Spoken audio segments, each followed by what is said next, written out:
국회의원 수를 300명에서 250명으로 줄이는 법 개정을 제일 먼저 발의하고 통과시켰습니다. 국회의원 50명 줄이겠다는 한동훈 위원장. 그 이유 이렇게 말합니다. 지금 우리 국회가 하는 일에 비해서 숫자가 많다고 생각하시는 것 같습니다. 저도 그렇습니다.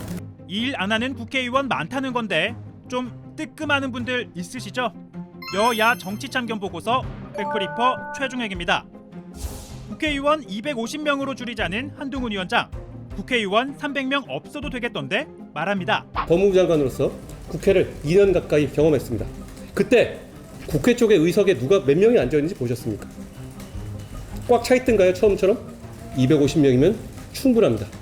본회의장 와보니까 나는 열심히 답변하는데 의원들은 하나 둘 사라져 결국엔 텅텅 비더라는 겁니다.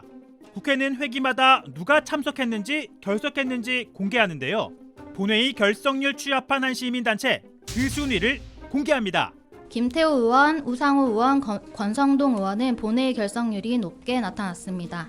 1위는 바로 국민의힘 김태호 의원 19.9%로 10번 중 2번은 결석했다는 건데요. 그럼 상임위 결석률 순위도 볼까요? 세 번째로 상임위 결석률 상위 3명입니다. 김태호 의원, 홍석준 의원, 김희국 의원은 상임위 결석률이 20%를 초과하는 것으로 나타났습니다. 김태호 의원 결석률 2관왕에 올랐습니다. 본회의 결석률 상위 10명 확인해봤는데요.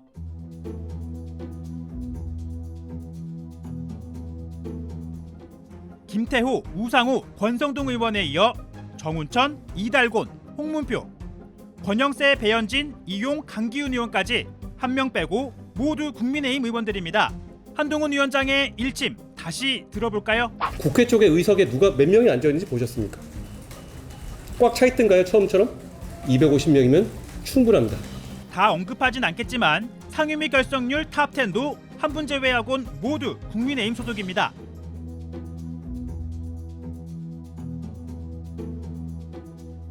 한 위원장, 괜히 당 소속 의원들 저격한 셈이 됐네요. 한 위원장은 비례대표 줄여서 의원 정수 줄이겠다는 구상으로 보입니다. 실제로 과연 직능을 대표한다기보다는 다음 자리, 다음 지역구를 따기 위해서 그 당에 권한 있는 사람에게 맹목적으로 추종하고 충성하고 그 과정에서 무리한 가짜뉴스를 뿜어대고 예를 들면 비례대표로 국회 입성해 이번 총선에서 전북 군산 출마하려는 이분 말씀하시는 것 같네요. 청담동에 있는 고급스러운 바였고요. 그 자리에는 그랜드 피아노가 있었고 첼로가 연주됐습니다. 제가 술자리를 별로 안 좋아하거든요. 저기서 제가 노래를 부르고 동백 아가씨를 했다고요? 3시 넘어서? 자신 있는 말씀이신가요? 그리고 한 위원장, 그간 오래된 관행도 법으로 금지하자고 말합니다. 출판 기념회를 열어서 책값보다 훨씬 큰 돈을 받는 방식으로 정치 자금을 받는 것이 사실상 허용되어 왔다는 것은 잘 알고 있습니다. 우리 국민의힘이 이번 총선에서 해내겠습니다. 글쎄요, 이번 총선 앞두고 초선 중진할 것 없이 현역 의원은 물론이고 장관 출신 인사들도 출판 기념회 열고 사람들 불러 모았습니다. 얼마 벌었는지는 공개 안 해도 되니 사실상 정치자금 수금회로 변질된 지 오래죠. 여야 이해관계가 맞아떨어지니 그간 출판 기념회 금지 법안 발의됐지만 번번이 국회 문턱 넘지 못했습니다. 과연 한 위원장의 이런 외침들 국민의힘 의원들부터 설득할 수 있을까요? 탈당을 해서 탄핵을 하셨던 분 아닌가요? 총선 출마를 선언한 김무성 전 대표가 후배들이 정치를 너무 못해 나설 수밖에 없다고 하자 후배 정치인 선배가 정치를 제대로 못해서 그렇지 않느냐 반격했습니다. 그 주요 이유가 탈당, 대통령 탄핵이란 건데요. 글쎄요, 그럼 이분은? 헌법과 국회법이 정한 절차에 따라서 국회 탄핵 소추위원으로서의 임무에 최선을 다하겠다는 말씀을 드립니다. 여야 정치참견 보고서 백브리퍼 최종혁입니다.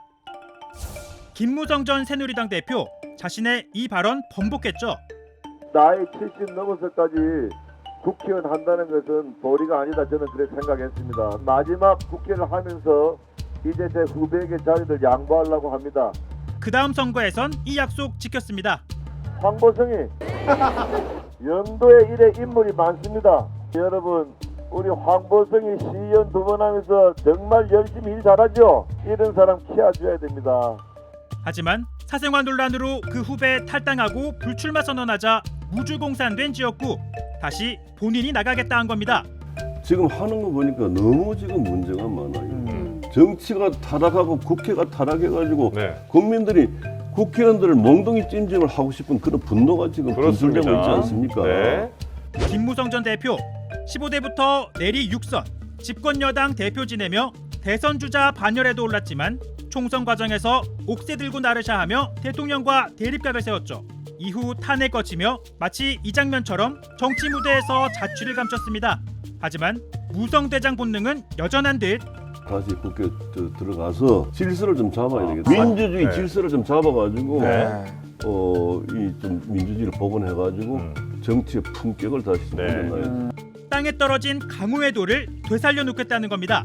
올드보이들은 환영하고 있죠. 나는 김무성 대표가 꼭 출마해서 잘 되기를 바래. 박지원, 김무성 조합 때 우리 정치가 살았다고.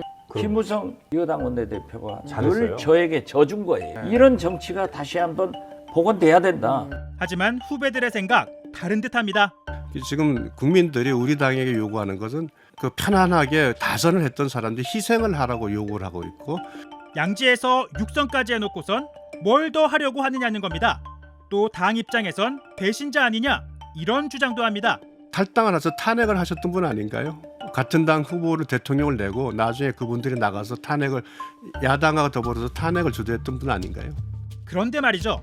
당시 탈당 김무성 전 대표만이 아닙니다. 권성동 의원 보이고요. 김성태, 김학용, 정운천 지금 국민의힘 소속인 분들 함께 나갔습니다. 특히 권 의원은 당시 법사위원장으로 대통령 파면해달라 요청했던 당사자이기도 합니다. 고귀한 분투와 희생 위에 세워진 대한민국의 가치와 질서가 피천국인가 주변의 비생실세라는 사람들에 의해 도전받고 있습니다. 장제원 의원도 새누리당 탈당에 바른정당 대변인으로 활동했죠. 황교안 권한대행은 자신의 상황을 직시하고 자신이 할 수 있는 한계를 분명히 인식해 주시기 바랍니다. 이분들도 탈당에 탄핵했으니 지금 국민의힘에 빚이 있다고 해야 할까요?